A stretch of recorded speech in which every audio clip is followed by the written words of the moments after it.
오늘 이 아침에 우리에게 주신 하나님의 말씀은 출애굽기 7장 14절에서부터 25절까지의 말씀, 우리 다 같이 한 목소리로 합독하시겠습니다. 시작. 여호와께서 모세에게 이르시되 바로의 마음이 완강하여 백성 보내기를 거절하는도다. 아침에 너는 바로에게로 가라. 보라, 그가 물 있는 곳으로 나오리니 너는 나일 강가에 서서 그를 맞으며 그 뱀 되었던 지팡이를 손에 잡고 그에게 이르기를, 히브리 사람의 하나님 여호와께서 나를 왕에게 보내어 이르시되 내 백성을 보내라. 그러면 그들이 광야에서 나를 섬길 것이니라 하였으나 이제까지 내가 듣지 아니하도다. 여호와가 이같이 이르노니 내가 이로 말미암아 나를 여호와인 줄 알리라. 볼지어다 내가 내 손에 지팡이로 나일 강을 치면 그것이 피로 변하고 나일 강의 고기가 죽고 그 물에서는 악취가 나리니 애굽 사람들이 그 강 물 마시기를 싫어하리라 하라. 여호와께서 또 모세에게 이르시되 아론에게 명령하기를 내 지팡이를 잡고 내 팔을 애굽의 물들과 강들과 운하와 목과 모든 호수에 내밀라 하라. 그것들이 피가 되리니 애굽 온 땅과 나무 그릇과 돌그릇 안에 모두 피가 있으리라.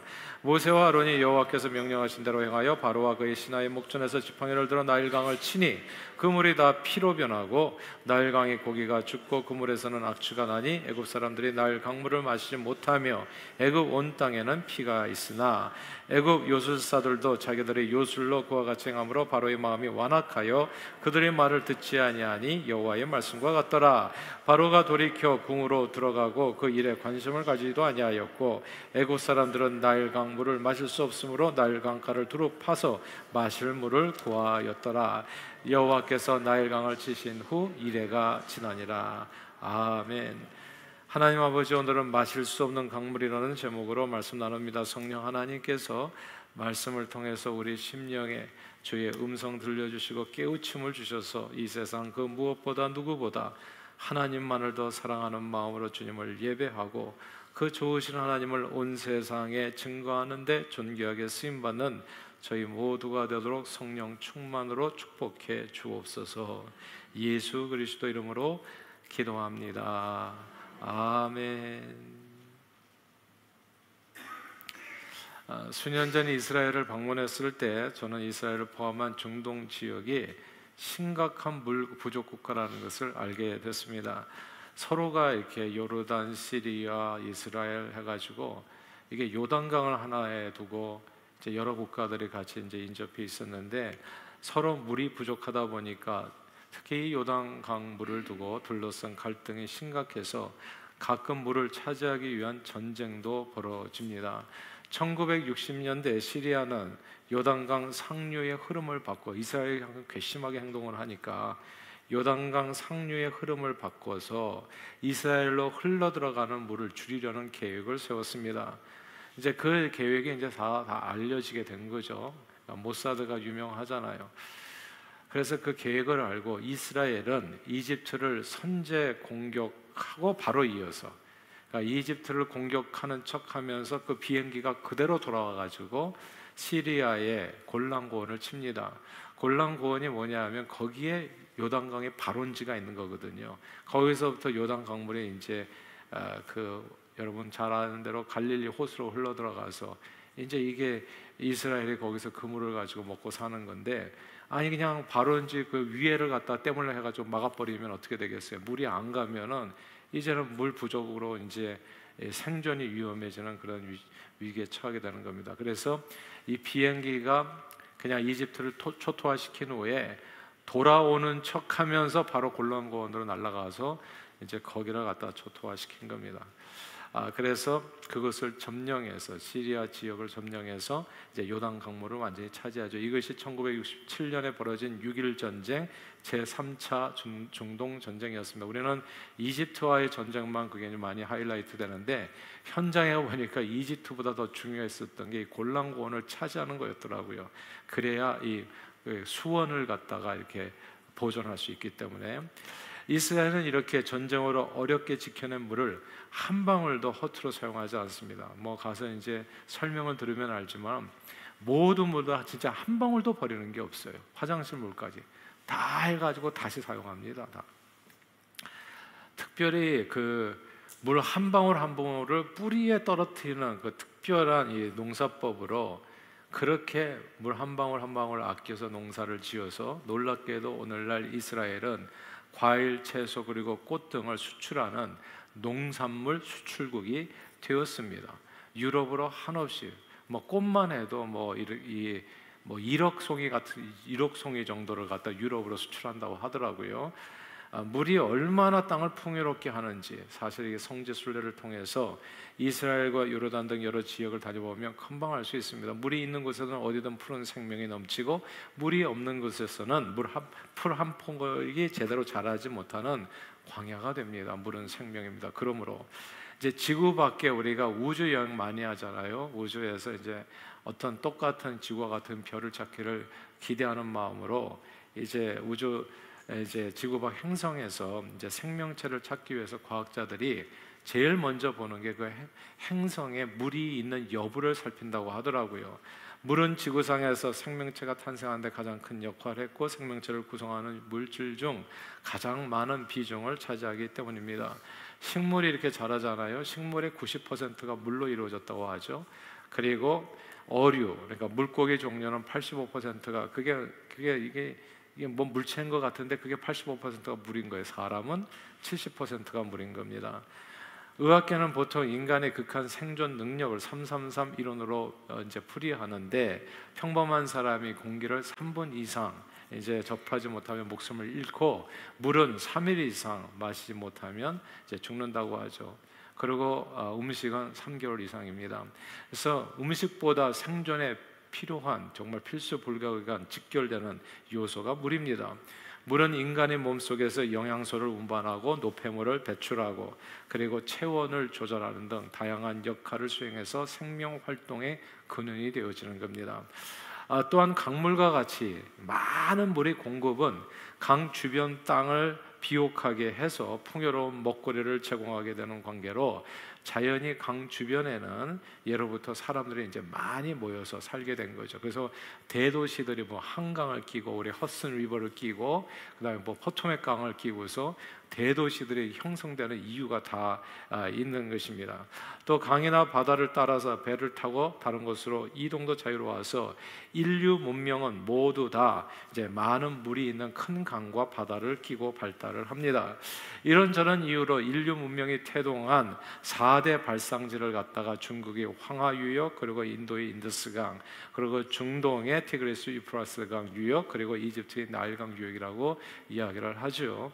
세상에서 가장 긴 강으로 유명한 이 나일강은 고대 이집트의 농업의 필수적인 요소였습니다. 이집트는 그냥 이 나일강으로 부강한 나라가 된 거예요. 고대 이집트에서. 옛날에는 농자 천야지 대보냐라고 해가지고 농업이 최고였었잖아요. 농업이. 그 당시에는 뭐 그러니까 강이 있으면은 이거는 최고의 나라가 될 수밖에 없는 환경이 이루어지는 겁니다. 근데 이집트가 놀라워요. 이집트 가보시면 알지만 이집트라는 나라 자체가요, 그게 사막이에요. 그냥 어디를 가든지 사막입니다. 그러니까 1년에 강우량이 거의 없어요. 비가 거의 오지 않습니다. 그러나 나일강이 있어서 이집트가 이집트인 거죠. 이집트는 나일강이 해마다 6월에서 9월까지 주기적으로 상류에서 내리는 폭우로 인해서 나일강 하류가 범람을 합니다. 그래서 나일강 삼각주라고 얘기하잖아요. 그래서 주변의 농지에 풍부한, 그러니까 나일 강물이 흐르는 그 길을 따라서 2-3km 좌우로, 그리고 이렇게 또 나일강 하류에 가면 그냥 거대한 삼각지가 펼쳐지는데 이 주변의 농지에 풍부한 영양분을 함유한 퇴적물을 이제 남기게 되고 이것을 나일의 선물이라고 부르는데, 왜냐하면 나일강이 범람으로 형성된 이 옥토층에서 이제 완전히 옥토인 거예요. 뭐든지 뿌리기만 하면 어마어마하게 자라는 겁니다. 이집트인들은 곡물과 채소 등 다양한 작물을 재배할 수 있기 때문입니다.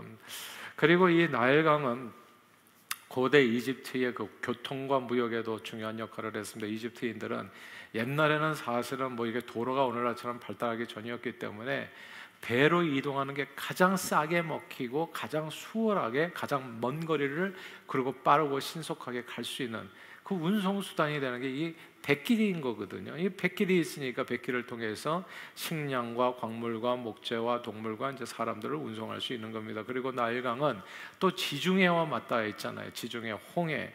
그래서 또 외국과의 교류에도 도움이 됩니다. 이렇게 나일강은 고대 이집트 문명의 절대적인 역할을 한 겁니다. 나일강은 고대 이집트인의 생활과 문화에 깊이 스며들어 있었고 그들의 정체성과 세계관을 형성하는 데도 지대한 영향을 끼칩니다. 나일강은 이집트의 그냥 뭐라고 얘기해야 되나? 그냥 아이덴티티예요. 이집트의 정체성이고 생명생물이고 이집트를 이집트 되게 하는 축복의 근원이었던 겁니다. 그러므로 나일강이 그들의 생존에 그들의 그 정체성이 얼마나 소중한 존재인가를 알았던 이 이집트인들은 나일강을 신성한 강으로 여기고 그리고 그 강과 관련된 우상들을 만들어서 숭배를 하게 됩니다. 예를 들어서 하피라는 신이 있어요. 이집트에 가면 이제 하피라는 신이 있는데 이 나일강의 신 중에 하나인데 범람을 조절하는 역할, 신이 또 하나가 아닙니다. 나일강과 관련된 신이 여럿이 있어요. 그리고 오시리스라고 하는 신은 죽음과 재생의 신으로서 범람과 작물의 성장을 상징했습니다. 이제 이런 신들을 갖다가 나일강 주변에 수없이 만들어 놓고 그 우상 앞에 이제 절하는 것, 그리고 무덤을 이제 건설해가지고 그렇게 또 신앙생활, 종교에도 영향을 미친 게 나일강이었다.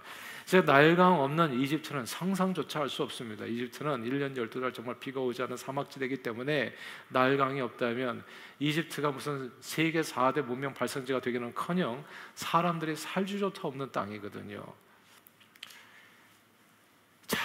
이 나일강 이야기입니다. 오늘 본문은 모세와 아론이 전한 하나님의 말씀을 듣지 않은 이 애굽왕 바로에게 내린 첫 번째 재앙에 관한 말씀인데 그 첫 번째 재앙이 나일강의 그 강물을 피로 변해서 마시지 못하게 하는 재앙이었어요. 이 강물이 피로 변한 일은 사실 나일 강물이 애굽인들에게는 너무나 큰 충격에 대한 사건입니다. 나일강을 뭐 신처럼 섬기는데 나일강에 그냥 어디에서 온지 알 수도 없는 사람에게 의해서 지팡이 들고 얘기하니까 피로 변해버린 거예요. 그러니까 너무나 한순간에 뭐라 그럴까, 그러니까 자기가 믿던 대들보가 무너져 버린 것 같은 사건인 겁니다. 이게 지금까지 믿고 의지하고 이것이 우리의 축복의 근원이고 내가 의지할 바요, 그리고 대대로 가장 최대의 강대국이 될 수 있었던 그 고대 4대 문명의 발상지가 될 수 있게 만들었던 그 나일강이 무너져 버린 거거든요. 한순간에. 이게 진짜 기선제압이라는 게 이런 게 아닌가 싶어요. 이집트는 나일강인데 나일강이 무너져 버린 거예요. 그러니까 여호와의 이름으로 말입니다.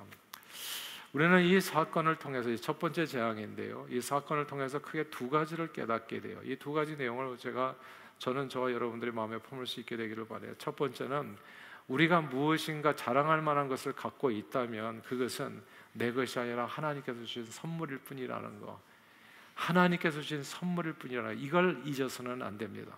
무엇이나 내게 있는 건강이나 자녀나 뭐 물질이나 소유나 그 무엇이나 우리가 살다 보면 자꾸 착각하는 게 내 것인 줄 알아요. 우상을 만든다는 게 무슨 뜻인지 아십니까? 이게 내 것이라는 뜻이에요. 우상은 누가 만들어요? 사람이 만드는 겁니다. 내가 만드는 거거든요. 이걸 우상처럼 섬긴다는 것은 내가 피조물을 창조주보다 더 귀하게 생각한다는 뜻이요, 그것을 의지하면서 살아간다는 것을 의미해요. 허무한. 그러니까 근데 이게 이 나일강이 이렇게 피로 변했다는 사건을 통해서 주인이 따로 있다는 것을 설명해 준다는 거. 오늘 다 함께 20절을 같이 읽겠습니다. 20절 읽어볼까요? 시작. 모세와 아론이 여호와께서 명령하신 대로 행하여 바로와 그의 신하의 목전에서 지팡이를 들어 나일강을 치니 그 물이 다 피로 변하고. 아멘. 지팡이를 쳐 여호와의 지팡이를 들어서 나일강을 치니까 물이 다 피로 변했다. 그 지팡이가 뭐예요? 여호와의 지팡이. 나일강이 물이 되게도 하고 피가 되게도 할 수 있는 분이 누구? 여호와 하나님이시라는 말씀입니다. 인간 생명 유지에 절대적으로 필요한 물을 주시기도 하시고, 우리가 믿는 하나님은 주시기도 하시고 거두시기도 하시는, 욥기에 나오는 말씀이죠. 하나님은 주시기도 하고 거두기도 하시는 분, 바로 그분이 우리 하나님이라는 것. 그러니까 이게 그 욥기도 비슷한 내용인데요, 자식들을 너무 의지하고 그럼 다 사라질 수 있어요. 그러니까 제가 정말 이거는 우리가 알아야 될 지혜인데요, 하나님보다 더 사랑하면 안 돼요. 그 위험해. 그럼 그 대상이 그게 다 우상이 되거든요. 한순간에 주시기도 하고 거두가시는 분, 그러니까 하나님만이 높임을 받아야 되는데 그 자리를 누군가 찾으러 들어가면 네 사랑하는 독자 이삭을 갖다 모리아산에 바치라, 이런 내용이에요. 그러므로 이 말씀은 성경의 하나님이 나일강을 포함한 온 세상 만물의 창조주요 참 주인이라는 뜻으로 우리는 이해할 수 있습니다. 사실 나일강은 이집트 사람들이 만든 게 아니거든요. 태초부터 그 강은 이집트를 관통하여 흐르도록 하나님께서 온통 사막인 이집트에 주신 선물이었거든요. 사실 내 건강도 마찬가지고, 우리가 가지고 있는 부부, 아내, 남편도 마찬가지고, 자식도 마찬가지고, 손주도 마찬가지고, 내 것이 아니거든요. 이게 온통 사막 같은 내 인생에 하나님께서 허락해 주신 선물이거든요. 근데 우리가 깜빡깜빡 착각할 때가 있어요. 내 몸을 통해서 나온 내 자식이라서 그런가? 그러니까 내가 열심히 땀 흘려서 일해서 번 재물이어서 그런가? 우리는 깜빡깜빡 착각할 때가 있어요. 내가 열심히 공부해서 들어간 대학이라서 그런가? 이게 내가 다 한 것처럼 내 지능과 재능과 재주와 이런 모든 것이 내 것인 줄 착각해요. 이집트 사람들 얘기하는 겁니다. 나일강에 대해서 얘기하는 거예요. 그러나 이집트인들은 그 나일강을 그들에게 선물로 주신 분이 계시다는 사실을 잊었습니다. 몰랐습니다. 저들은 나일강이 자기들에게 준 그 풍요로움을 나일의 선물이라고 생각해서 그 강을 신으로 섬기려고 했지, 이집트라는 사막 가운데 그 강물을 주신 하나님을 믿지 않았습니다. 선물을 너무나 즐기느라 바빠가지고 그 선물을 주신 분을 잊었다는 거죠. 우리는 종종 하나님께서 우리에게 주신 선물들을 우리 자신의 것인 양 착각해서 그 선물을 주신 하나님을 잊어버릴 때가 있습니다. 정말로 먹든지 마시든지 무엇을 하든지 다 주의 영광을 위해서 살고, 이 모든 것이 하나님께로부터 왔다는 것을 이해하고 그 감사하고 살아야 되는데, 이제 감사를 잊어버리는 거죠. 이게 다 당연한 것이냐? 하나님께서 우리 각 사람에게 부모를 주셨습니다. 이게 선물이죠. 부모가 있다는 것은 어마어마한 선물이에요, 진짜. 이건 생각하면 생각할수록 없잖아. 부모가 없었다고, what if you hadn't your parents? 끔찍한 일인 거예요. 내가 타연스는 그냥 orphan이잖아요. 어마어마한 저주인 거예요. 근데 하나님께서 부모를 주셨잖아요. 선물. 당연한 게 아니에요. 당연해요. 왜 부모를 공경하라고 얘기하겠어요? 당연한 게 아니니까. 부부를 주셨잖아요. 결혼한다는 것도 이거 엄청난, 이 사람이 나를 사랑할 이유가 하나도 없거든. 사실은 나를 밥해줄 이유가 하나도 없거든. 내 애를 봐줄 이유가 하나도 없거든요. 사실 나를 위해서 돈 벌어서 이렇게 부양할 이유가 하나도 없거든. 근데 이게 선물인 거예요. 그래서 성경에 나오거든요. 아내를 얻은 자는 여호와께 복을 받은 자라. 그게 하나님께서 주신 선물이라는 것을 남편이 몰라. 그래서 가정이 그래서 힘든 거잖아요. 사실 이런 기본적인 걸 자꾸 까먹어버려. 그게 당연한 건 줄 알아. 누구나 다 결혼하는 줄 알고. 근데 이런 내용이에요. 부부, 형제들, 자녀들, 가족이라는 선물을 주셨고, 건강, 지능, 재능, 힘과 물질을 주신 겁니다. 그리고 나를 돕는 사람들과 환경을 선물로 주신 거예요.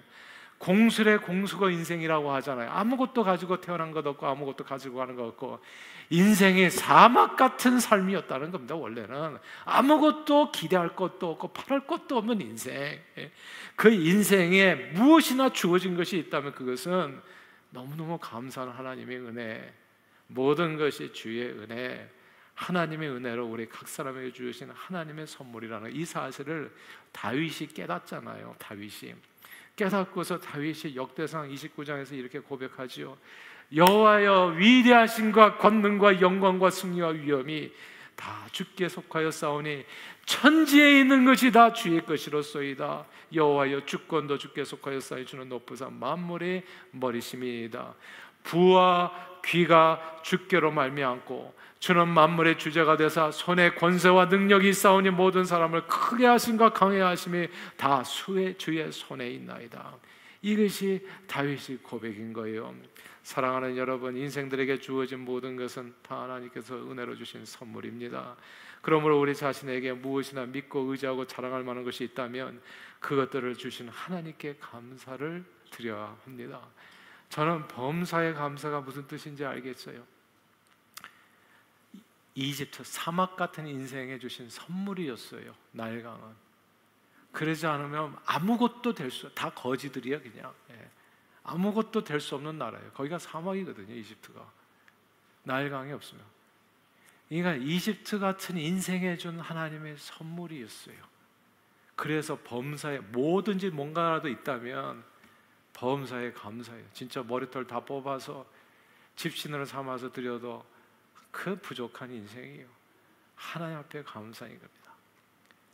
늘 주어진 모든 것들에 대해서 하나님께 범사에 감사로 영광 돌리는 저와 여러분들이 다 되시기를 주 이름으로 축원합니다. 범사에 감사, 모든 것이 하나님의 은혜라는 것을 깨우쳐 주시는 말씀이 첫 번째 교훈이다. 자, 두 번째, 우리는 오늘 본문을 통해서 하나님보다 그러나 세상을 더 사랑하면 어떤 일이 벌어져요? 하나님의 말씀을 따를 수 없다는 것을 깨닫게 됩니다. 하나님보다도 피조물을 더 사랑하는 순간에 하나님에게서부터 멀어지게 된다. 신앙생활 끝장에다 종치는 것이다 라고 하는 것을 깨닫게 돼요. 오늘 보면 22절을 읽겠습니다. 22절 읽어볼까요? 22절 시작. 애굽의 요술사들도 자기들의 요술로 그와 같이 행함으로 바로의 마음이 완악하여 그들의 말을 듣지 아니하니 여호와의 말씀과 같더라. 아멘. 그리고 관심도 기울이지 않아요. 바로의 마음이 완악하여 말을 듣지 않는다. 애굽 왕 바로가 모세가 전한 하나님의 말씀을 듣지 않는 이유는 그가 하나님보다도 더 믿고 의지하는 어떤 존재가 있었기 때문입니다. 마술사를 믿고 의지한 게 아니고요. 바로가 믿는 구석은 항상 그랬듯이 모두 애굽인들이 그런 것처럼 나일강인 겁니다. 애굽 왕 바로는 나일강은 자기 곁에 영원히 있을 것이라고 믿었고 나일강을 의지해서 하나님의 말씀을 저버렸어요. 애굽 왕 바로와 애굽인들은 다 필요 없고 그냥 나일강만 있으면 되는 거예요. 그냥 나일강만 있으면 죽을 때까지 아무 부족함 없이 풍요를 누리며 살 줄 알았습니다. 온 세상에 물이 없어서 다 굶어 죽어도 저들은 살 자신이 있었거든요. 나일강만 있으면, 나일강이라고 환경이 자기를 영원히 살리는 줄 그렇게 믿고 의지했던 거예요. 우리도 보면 다 믿는 구석이 있는 거잖아요. 뭐 어떤 사람은 뭐 물질을, 돈을 믿고, 어떤 사람은 자기 건강을 믿고, 젊은이들은 젊음을 믿고, 자기가 다 믿는 구석이 있잖아요. 이게 믿는 구석이 있으면 하나님을 잘 믿지를 않더라고 보니까. 그게 좀 무너져야지, 이제는 내가 진짜 뭔가 이렇게 내가 의지했던 게 좀 무너져야지 그때서야 보이는 게 하나님이거든. 애굽인들은 하나님보다도 더 나일강을 믿고 의지하고 더 사랑했어요. 나일강을 너무나 의지하고 사랑한 나머지 저들은 그 나일강과 관련된 신들을 새긴 우상을 만들어서 그 앞에 절하고 그 신들을 섬겼습니다. 그러나 나일강을 하나님보다도 더 사랑한 것은 선물을 주신 이보다도 선물을 더 사랑하는 것처럼 정말 어처구니 없는 일입니다. 선물을 준 사람보다도 선물을 더, 그러니까 누가 나이가 이렇게 휴대폰을 선물을 줬는데 그 준 사람보다도 이게 더 중요한 거예요. 이런 내용이 되는 거예요. 그리고 하나님 외의 것들을 하나님보다도 사랑하면 그 대상은 반드시 우상이 됩니다, 여러분. 그래서 섬기는 자의 삶을 망하게 합니다. 그래서 제가 항상 드리는 얘기지만 아이들도 너무 만지면 만질수록 망가진다는 얘기가 딴 게 아니에요. 애들이 우상이 되면 안 돼요. 애들. 그러니까 신앙 안에서는 타협이 있으면 절대 안 됩니다. 그러면 애 다 잃어버립니다. 진짜 그렇게 가장 fastest way to lose your beloved children, 그리고 grandchildren, 가장 빠르게 잃어버리는 방법이 하나님보다도 그 아이를 더 사랑하는 거예요. 그러면 사람을 잃어버려요. 그러니까 우상이 되니까 다 망하는 거거든요. 사실 그 옛날에 애굽 왕 바로를 세계적인 왕이 되게 만든 것이 나일강이었습니다. 나일강이 아니었다면 바로도 없었을 거예요. 나일강은 바로가 가장 믿고 의지하는 우상입니다.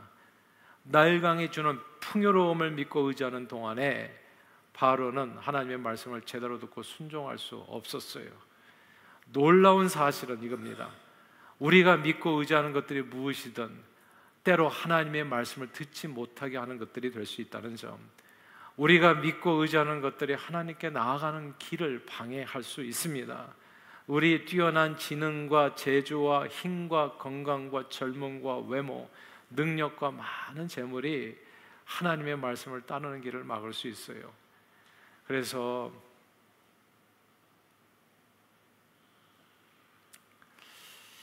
그 어렸을 때부터 정말 아이들에게 정말 박수 쳐줘야 될 것은 성경 읽고 주님을 따르는 거. 그거 박수 쳐줘야지.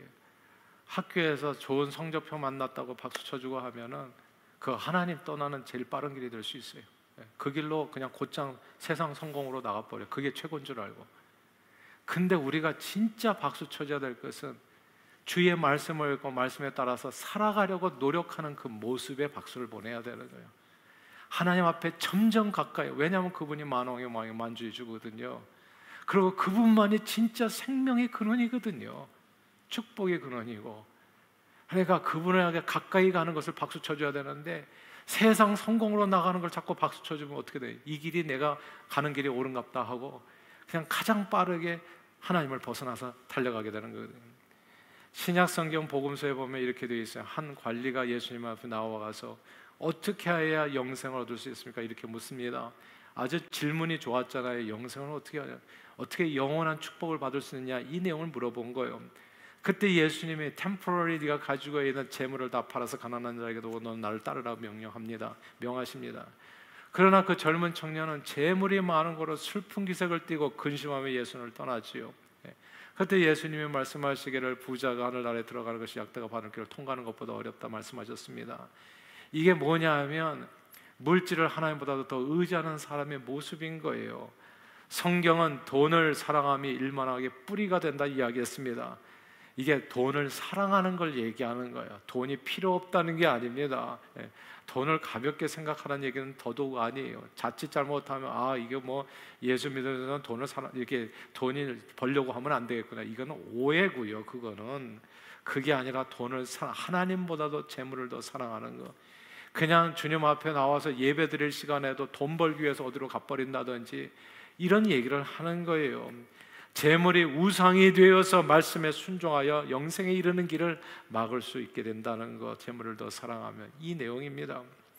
구약 성경에 사울왕은 아말렉과의 전투에 나설 때 사무엘 선지자를 통해서 전리품을 하나도 취하지 말라는 하나님의 말씀을 받습니다.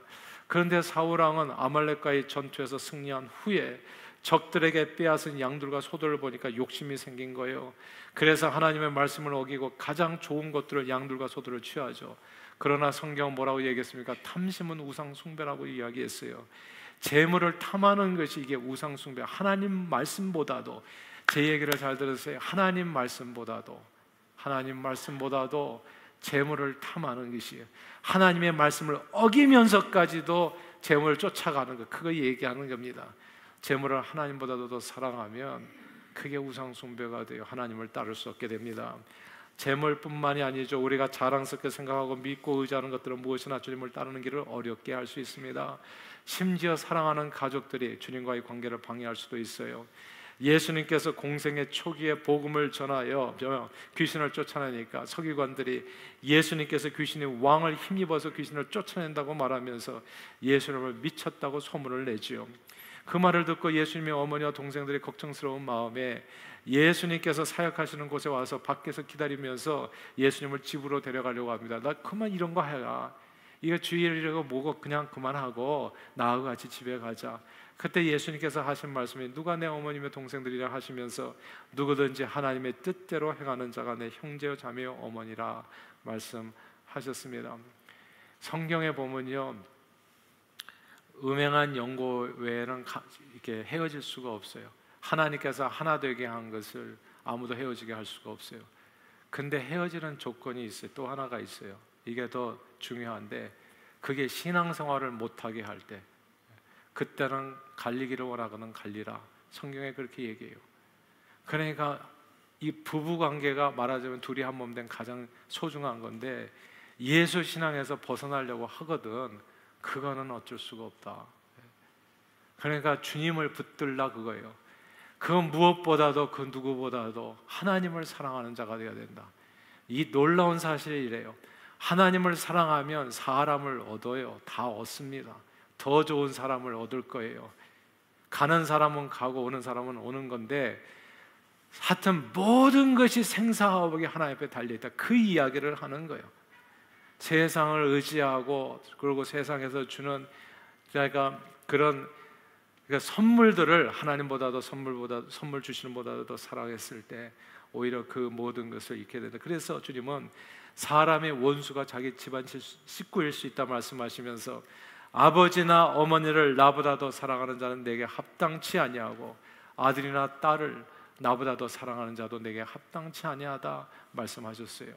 아버지, 어머니 그리고 아들과 딸은 우리 모든 각 사람에게 주신, 하나님께 주신 가장 위대한 선물이다. 패밀리는 제가 보니까 하나님께 주신 가장 위대한 선물이에요. 그래서 패밀리를 가볍게 여기는 사람은 결코 성공하지 못해 행복에 절대 이룰 수 없습니다. 인생은 행복하게 살아야 되는데 패밀리를 가볍게 여기면 안 돼. 그런데 이 패밀리보다도 더 소중한 분이 누구다? 그 패밀리를 선물로 주신 분. 나일강이 굉장히 소중해요. 물이 없으면 죽어요. 생명이란 말이에요. 근데 그 생명보다도 소중한 분이 누구다? 그분이 그 생명을 주신 하나님, 나일강을 주신 하나님. 선물을 주신 보다 더 사랑하면 그 선물이 하나님 앞에 우상이 됩니다.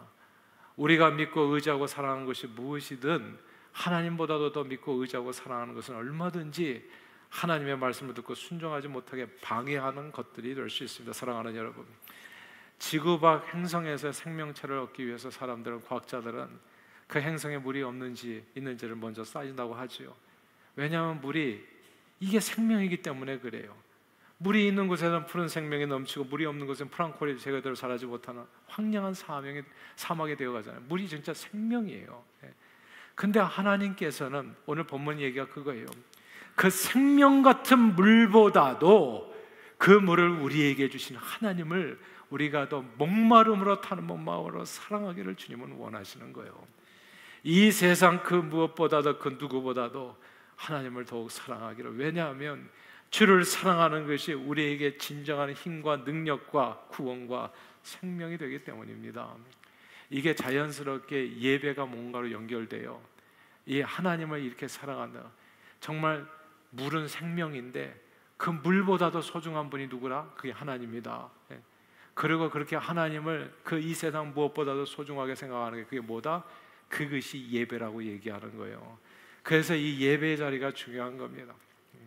어렸을 때부터 교육은 진짜 몇 개 안 돼요. 어렸을 때부터 교육 두 가지, 하나님을 사랑하라, 그리고 부모 공경하라. 어렸을 때 교육은 그 두 가지. 그러면 그 아이는 반드시 죽을 때까지 복을 받아요. 딴 게 없어요. 그냥 뭐 교육이란 게 없어요. 주일 성수는 목숨 바쳐서 하는 거다. 변명하지 말고 차라리 아파도 교회 와서 예배드리고 아파서 죽으면 그게 순교다, 이렇게 가르치는 거예요. 왜냐하면 생명 물보다 더 중요한 게 소중한 분이 하나님이시거든요. 그거를 잡게 만들어주는 게 그게 신앙 교육인 거예요. 그리고 그게 예배인 거예요. 예배는 와서 시간 남아서 앉아있는 시간이 아니고요, 그분이 나의 생명입니다 고백하는 시간이 이 시간인 거예요. 근데 이 시간을 소홀히 하면 그 인생에 무슨 미래가 있단 말입니까? 어떻게 살아도 좋을 수는 없어요. 보세요, 요한복음 4장에서 예수님께서 사마리아 땅을 지나가시다가 수가성 우물가에서 사마리아 여인을 만나서 이야기를 하죠. 사마리아 여인에게 이 우물물을 마시는 자마다 다시 목마르려니와 내가 주는 물을 마시는 자는 영원히 목마르지 아니하리니 내가 주는 물은 그 속에서 영생하도록 솟아나는 샘물이 되리라 말씀하십니다. 옛날에 우물물은 사람들에게 이 물이라고요. 여기 팔레스타인 지역은 물이 없는 지역이에요. 그래서 우물물은 그냥 생명수인 거예요. 이 물을 마시지 않으면 사람은 그냥 죽어요. 그래서 우물물은 사람들에게 생명이고 그냥 희망이었어요. 그런데 그 생명이고 희망인 그 물보다도 주님은 더 완전한 물이 있다고 얘기해 주시는 거예요. 그 물이 바로 예수 그리스도라는 겁니다. 예수님께서는 계속적으로 또 얘기해 주세요. 여기가 우물가에서 이 교훈을 줬다는 게 되게 중요한데요, 이 우물가에서 물을 가지고 얘기하면서 그 물과 함께 신령과 진정의 예배를 설명해 주는 거예요. 이게 무슨 뜻입니까? 물은 생명인데 예배가, 생명으로 드리는 예배가 그것이 하나님께서 받으시기에 합당한 신령과 진정의 예배라는 말씀이에요. 그러므로 하나님께서 찾으시는 신령과 진정으로 예배하는 자는 인간이 살아가는데 가장 필요한 물보다도 더한 그 갈급함으로 주를 찾는 사람을 뜻하는 겁니다. 이 세상 그 무엇보다도 그 누구보다도 주를 사랑하고 주의 얼굴을 간절히 구하는 그 간절한 심령이 신령과 진정으로 예배하는 하나님이 찾으시는 사람의 모습이라는 거예요. 인간의 생존에 가장 필요한 것 중에 하나는 물입니다, 여러분. 그래서 사람들은 때로 물을 두고서 전쟁을 치르기도 해요. 그냥 목숨 걸고 싸워요.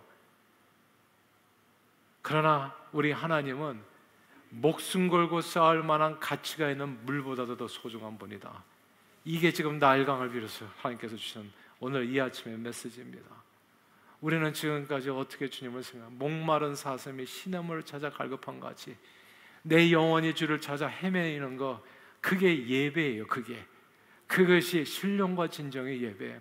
저는 저와 여러분들이 주일날 주님 앞에 나올 때 그런 마음으로 주님 앞에 나올 수 있게 되기를 바랍니다. 정말 주님께서 찾으시는 사람, 그런 사람으로 나와서 예배드리는 그 사람이 그렇지 않은 사람과 어떻게 똑같을 수 있겠어요? 애고방 바로는요, 애고방 바로와 그의 백성들은 안타깝게도 나일 강물을 하나님보다도 더 의지했어요. 운물물을 하나님보다도 더 의지했어요. 세상에서 주는 풍요로움을 하나님보다도 더 사랑했어요. 그러면 어떻게 돼요? 하나님의 말씀을 안 따라가요. 돈이 더 중요하면 주일날 예배 잘 못 드립니다. 자꾸 생각나서 잘 따를 수가 없어요. 말 들리지도 않아. 그러면 어떻게 됩니까? 그렇게 되니까 그들에게 주었던 선물이 졸지에 저주가 되잖아요. 물이 피가 되잖아요. 하나도 마실 수 없는. 그러니까 이게 그냥 플립 더 코인 같은 거예요. 그냥. 축복과 저주가 알고 보니까 신명기 28장이에요. 말씀에 순종하면 축복, 그렇지 않으면 뒤집으면 그냥 물이 피가 돼버리는 거. 한 방울도 마실 수 없는, 나일 강물이 절대로 마실 수 없는 강물이 되어버린 겁니다. 사랑하는 여러분, 지능이나 재능이나 건강이나 물질이나 가족이나 우리 각 사람에게 주어진 축복으로 하나님께 감사하며 오직 하나님만을 예배하고 그분을 영화롭게 하지 않으면 이 축복이 다 뒤집어져요. 그냥 모조리 다 잃어버릴 수 있는. 그러나 하나님께서 보니까 일주일 동안 물이 피가 되고 그 다음에 살려줘요. 그러니까 인자가 노하기를 더디하시는 하나님, 기회를 계속 주시는 거예요. 그러니까 악인이나 선인이나 하나님께서 비를 주시듯이, 그러나 이 메시지를 통해서 하나님 우리가 깨닫기를 원하는 것은 이걸 알라는 거예요. 축복과 저주가 손바닥 뒤집듯이 간단한 문제인데, 근데 지능이나 재능이나 건강이나 물질이나 가족이나 무엇이나 내게 준 나일 강물이 있다면 그것은 선물이라는 것을 꼭 기억하고, 그러나 그 선물보다도 더 하나님을 사랑하는 너희들이 되기를 원한다. 하나님만을 그 누구보다 무엇보다 사랑하는 자는 하나님 주신 축복을 풍성히 누리고 영원한 생명을 얻게 된다 주시는 말씀입니다. 그러므로 성경은 이 세상이나 세상에 있는 것들을 사랑하지 말라. 사랑은 오직 하나님을 절대적으로 사랑하는 것이고, 그리고 이웃을 사랑하는 것이지, 이게 돈을 사랑하고 세상 명예와 부귀와 영화를 사랑하고 이런 게 아니에요. 세상 재력.